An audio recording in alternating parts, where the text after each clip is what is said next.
The following is a special presentation of Keeping It 100. Watch future episodes exclusively on Soul of the South, available over the air on 30.4, or contact your local cable provider.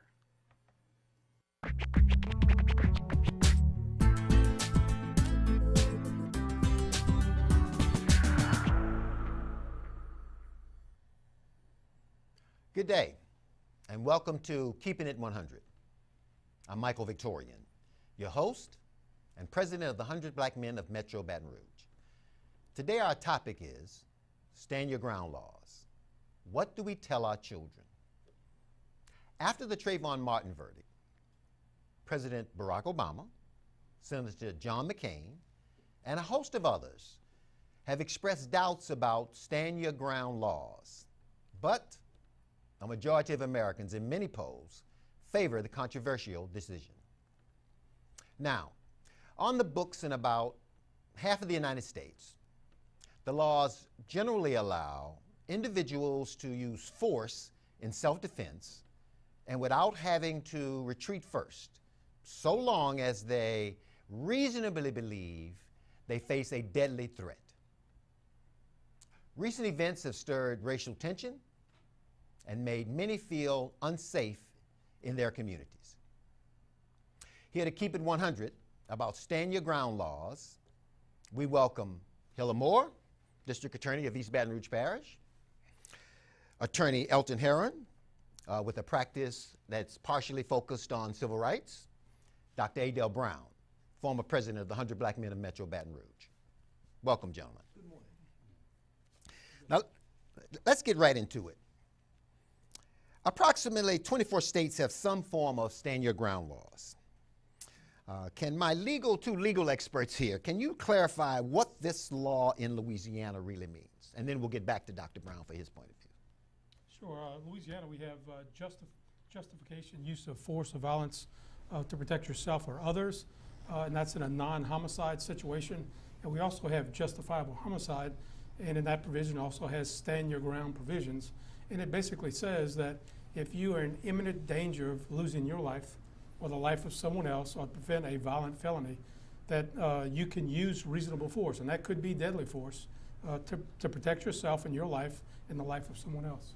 And you do not need to retreat, and if you don't retreat, and there maybe is an avenue for you to retreat, the jury does not get that instruction because you are allowed to stand your ground as long as you're lawfully within a place where you're supposed to be and you're not dealing drugs. Basically, it's self-defense. Okay, thank you. Attorney Heron, could you please share that?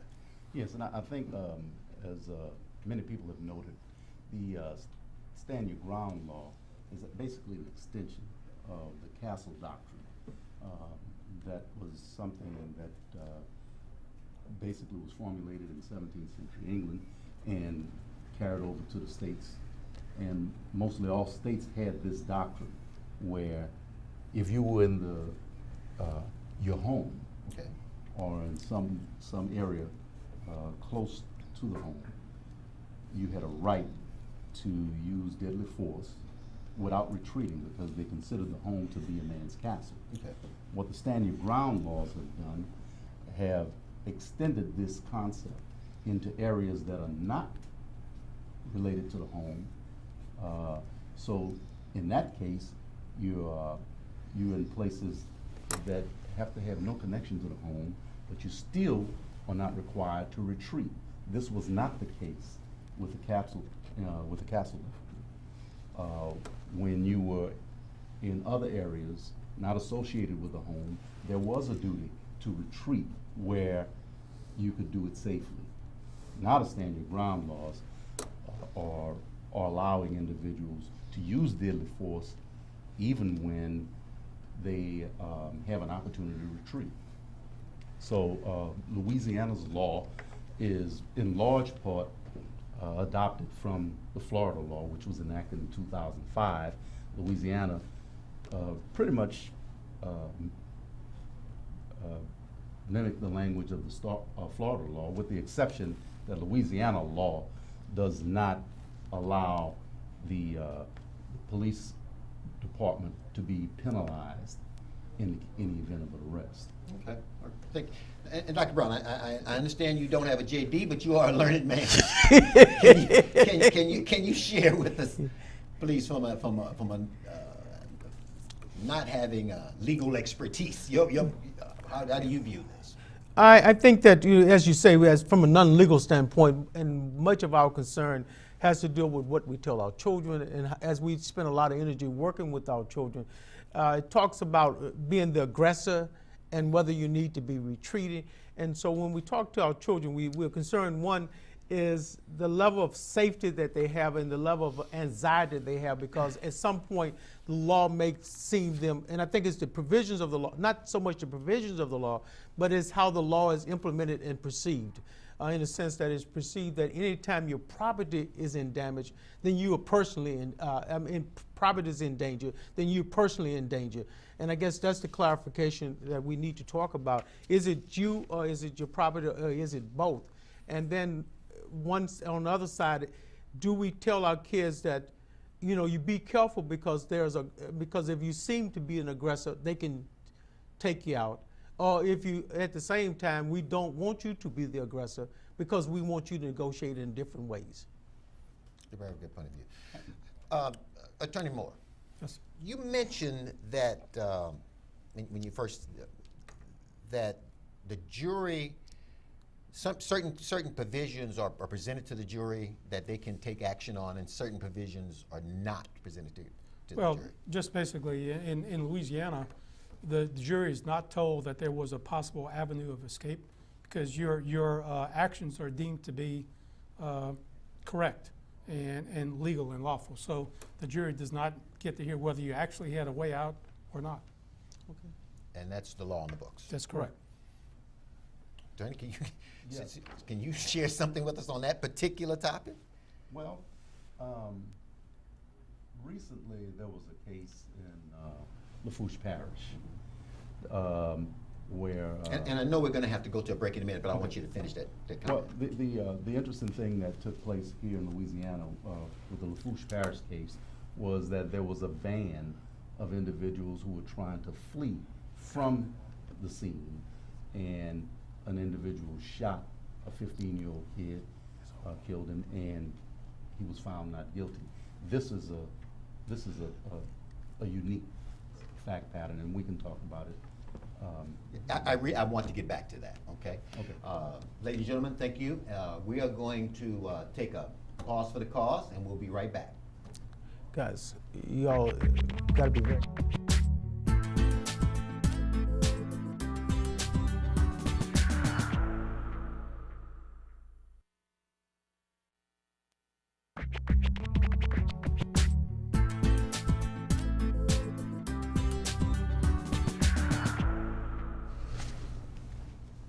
Welcome back.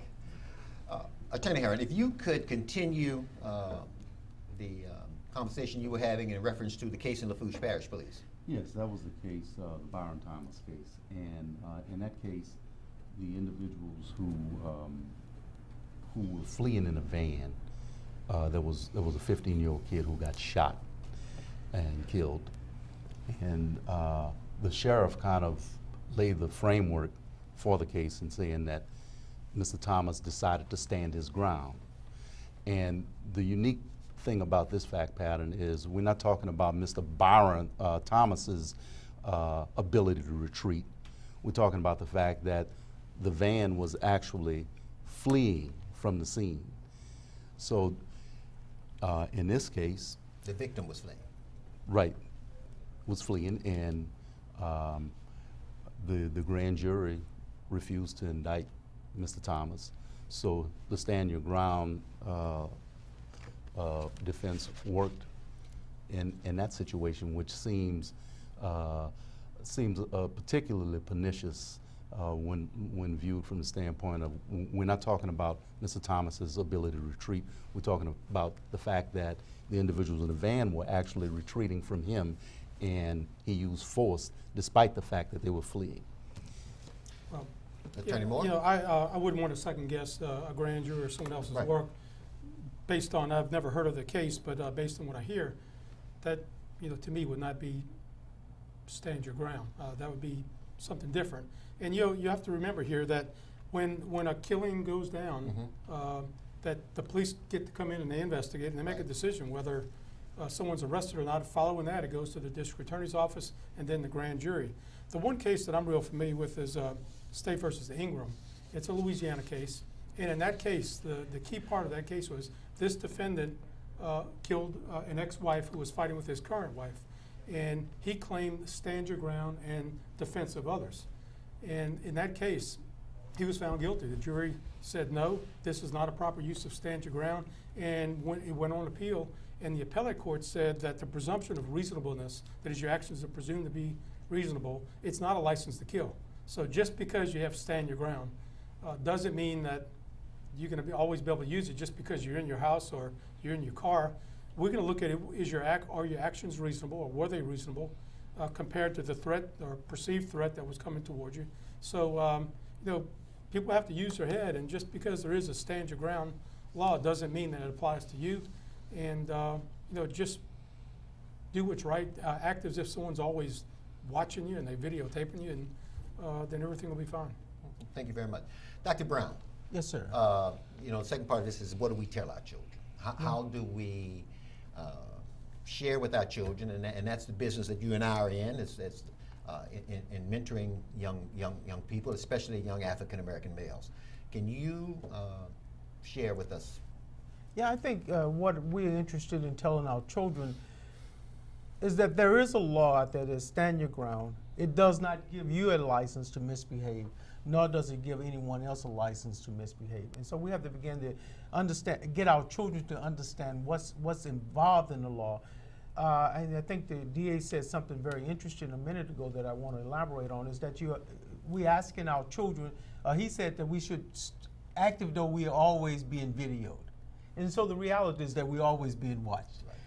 And if we deal with being watched and we want to do the right thing while we're being watched, then we would tell our kids, one is that you need to understand how to mediate conflicts, how to begin to understand if you can get out of a situation, get out of a situation. Right. And use your brains and use all kinds of understanding and all your skill sets to get out of it. Conflict resolution. That, what fights start from because you don't know how to verbally deal with it. So deal with it in the best way possible. At the same time, we want to make sure our kids don't go around paranoid thinking they're going to be victimized every step of the way. Because much of the conversation was about, even President Obama talked about being, watched, and so we want to make certain that we tell our kids, yes, you're going to be watched, and there are going to be times that, because I'm being watched and everybody's being watched. But that's not out of the norm. It's not out of a negative influence, but out of just the way life is. And in understanding how life is, then you begin to understand how you have to navigate life to be successful. Thank you very much. Now, one of the, reflecting back on the Zimmerman verdict, one of the key things that came out of that was profiling. And as a African American male, 60 plus, I have to admit there have been several times in my life that I have been profiled, regardless to my economic status, regardless to my educational status, spiritual status. I've been profiled. I can't wear a suit and tie every day.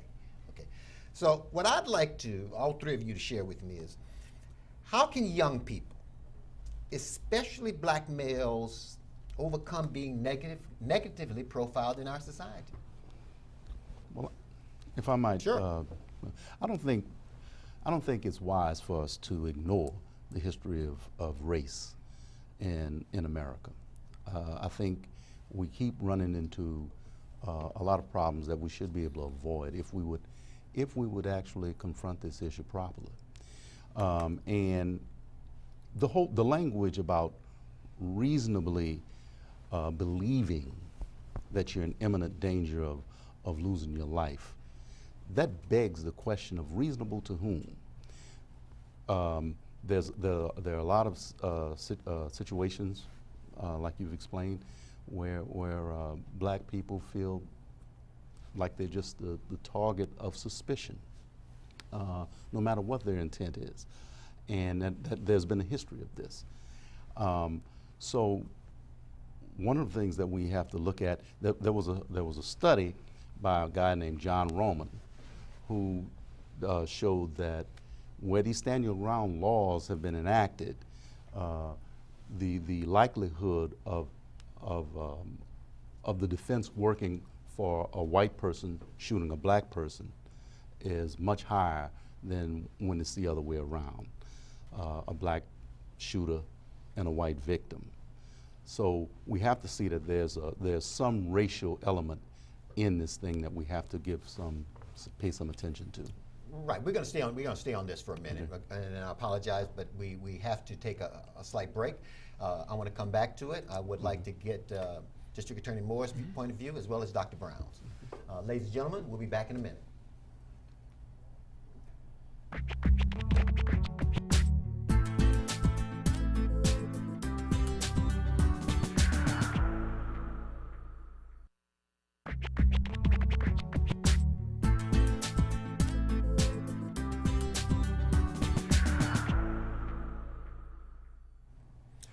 Ladies and gentlemen, welcome back.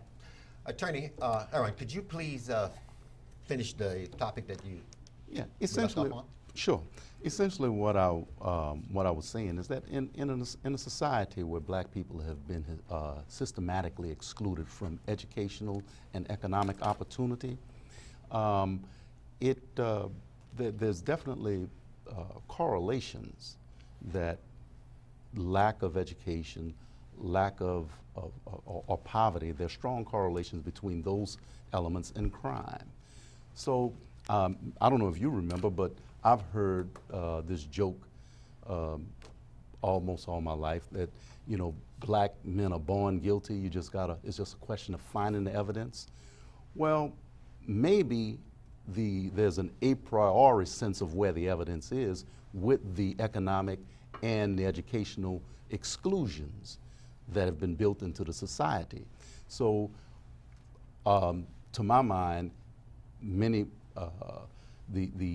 idea that there's a high correlation between lack of education, lack of economic resources and crime could lead to, well, since black people are less educationally and economically advantaged, perhaps, you know, this makes for a criminal the criminal inclinations. And then that can easily be transformed into all black people are criminals. Okay. But I'd like to hear from Attorney Moore on the profiling piece, the original question. Sure. And how can we, you know? I mean, our country has a race issue that we need to deal with, and hopefully we're beginning to deal with it. Is there racial profiling? I'm sure that there is. It happens. Does it happen only to blacks? No. Does it happen to whites? Yes. Does it happen to Hispanics? Yes. Okay. Is it something we condone and can put up with, particularly the saying that he alluded to? The answer is absolutely not. You know, the stand your ground self-defense, stand your ground, it's rarely used. In my career of 40 years, I've rarely seen self-defense used, stand your ground particularly. And the reasonableness issue, you know, reasonable to who? Reasonableness is in all of the laws that we have, and it's, you know, you leave this up to your society and a lawful society and a jury of your peers, and I know there's issues with that, but I think we're on the right road, and this, again, is just not a license to kill. What I'd like to see more for our kids is more education and more conflict resolution, because we don't have conflict resolution at all in our schools. That's where we need it, and you see it most with these young kids that are killing each other, and we need to really address that. Okay. Thank you very much. Dr. Brown. I concur with both of them that racial profiling does exist. It does take place.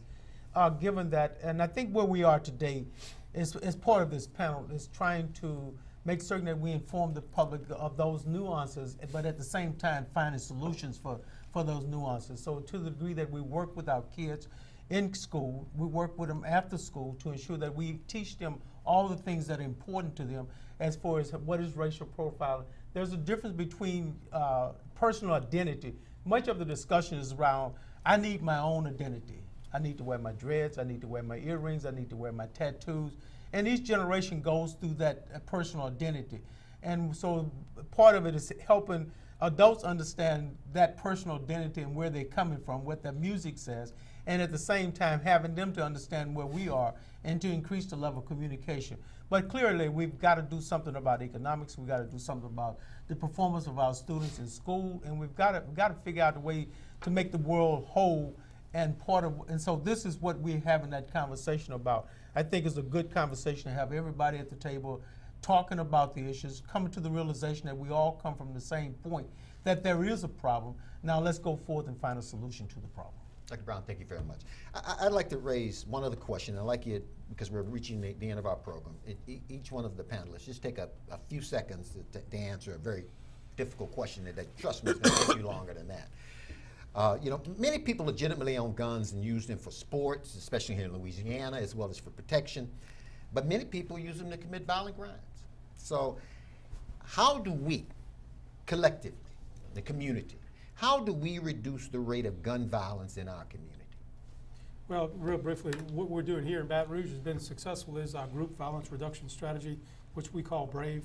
And it's identifying these kids that are most at high risk for either killing or being killed, and calling them in and speaking with them before the violence occurs. And then if they don't heed the message, then go after them as a community, not just as law enforcement.